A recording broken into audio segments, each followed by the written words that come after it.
The wind over the northern Thai Highlands was cool and dry. It carried the scent of grass, beginning to fade. For the herds of Highland antelope, it was a signal. This was the season to prepare, to store every possible ounce of strength before the world around them shifted into something harsher. They moved in loose formation, grazing as they went. Every twitch of an ear, every turn of a head, tuned to the sounds of the plains. The matriarchs knew the rhythm of this place. In just a few months, heat would climb to unbearable heights. The grass would crackle underfoot, and food would vanish into the parched earth. They had adapted over generations, timing their births with the brief flush of tender green shoots before the heat. 2 or even 3 calves in as many years was not unusual. A biological gamble to keep their bloodlines alive in a place where predators were never far. Yet no adaptation could soften the simple truth. The Highlands were never safe.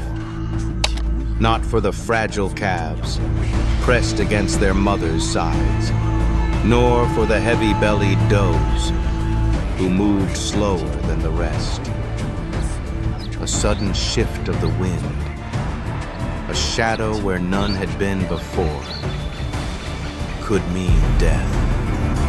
In the hills beyond the herd, a tiger moved, an Indochinese male, large for his kind. Every step calculated and silent. He had hunted this land since the monsoons faded, and he knew the patterns of the herds almost as well as they did.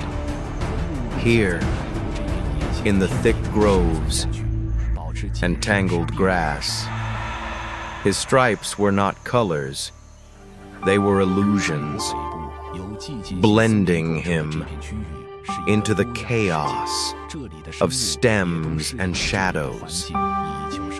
His approach was patient. He could wait for hours, muscles locked in stillness, for that one mistake in the herd's rhythm. But even for the master predator, the odds were long. 1 kill for every 10 or 20 attempts. A single misjudged step, the wrong angle of the wind, and the herd would explode into a stampede before he ever got close. He could starve for weeks on failed hunts, his power ebbing with each passing day. And yet, he persisted because here in the Highlands, there was no room for hesitation, for predator or prey. For beyond the grasslands, the highland forests rose in layered greens and browns. Within their shade lived creatures whose entire existence relied on vanishing into the backdrop. Stick insects, motionless, on branches, their forms so perfectly matched to the bark and twigs that even the sharpest eyes would pass them by. Praying mantises, built for patience and sudden violence, held their ground among the leaves. Their camouflage was a promise of survival until It wasn't. For the mantis, danger could come, not from above, but from its own kind. Territories were drawn invisibly, and to cross into another mantis's claim was to invite a fight. Neither might survive. On the forest floor, ants worked in relentless coordination.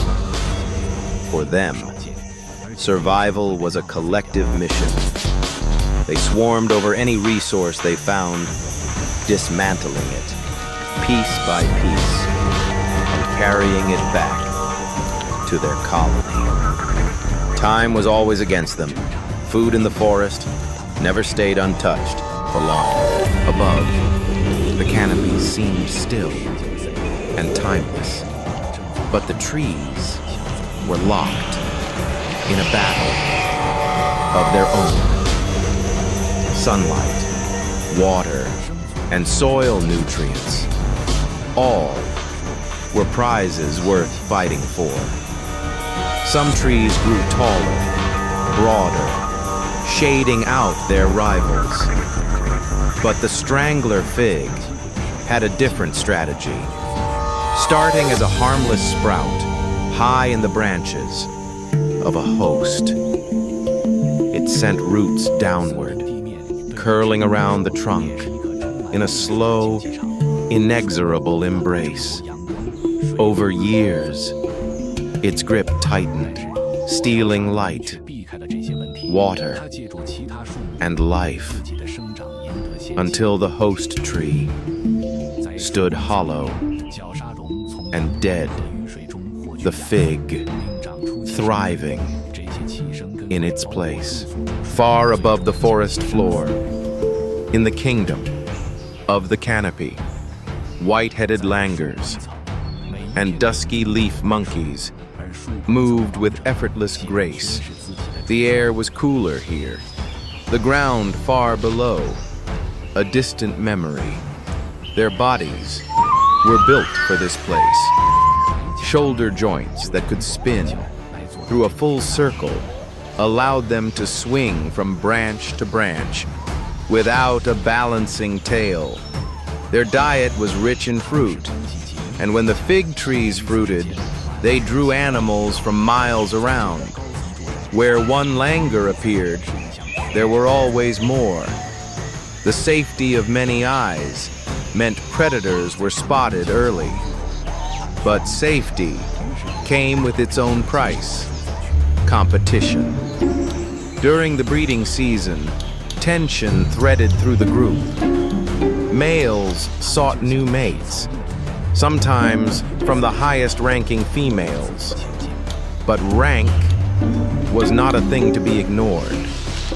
A lower-ranked male, courting a leader's mate, risked more than rejection. He risked violence. Some males found strength in numbers. Alliances could shift the balance, giving mid-ranked males the chance to mate where they might otherwise be chased off. But alliances were fragile things. If an alpha discovered an illicit pairing, retaliation could be swift and brutal. A wrong move could lead to exile from the group, a near-certain death sentence in a forest, where a lone langur was an easy mark for predators. For the young, life was simpler, or at least it seemed that way. Play filled their days, chasing, tumbling, wrestling in the branches. Games were more than games.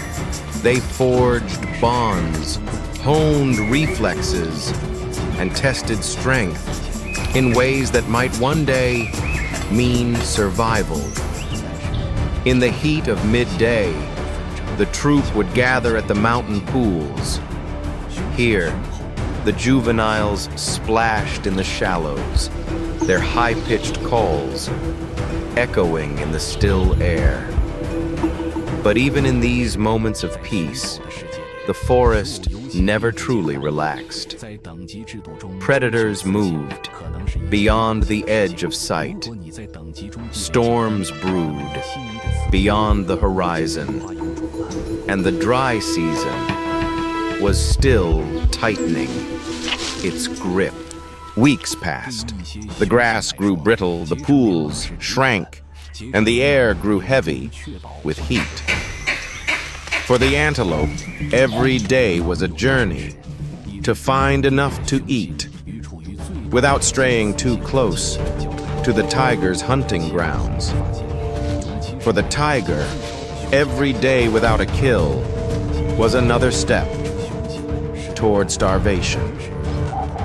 In the forest, the fig trees finished fruiting, and the langurs spread out, seeking new sources of food. The mantises hunted, the ants marched, and the strangler figs grew, their roots coiling tighter. Life in the Highlands was not a single story, but 1,000, woven together, each beginning where another ended. The dry season would pass, the rains would return, new grass would grow, calves would be born, and the tiger would hunt again. Here in the wild heart of the Highlands, the only constant was the struggle to survive.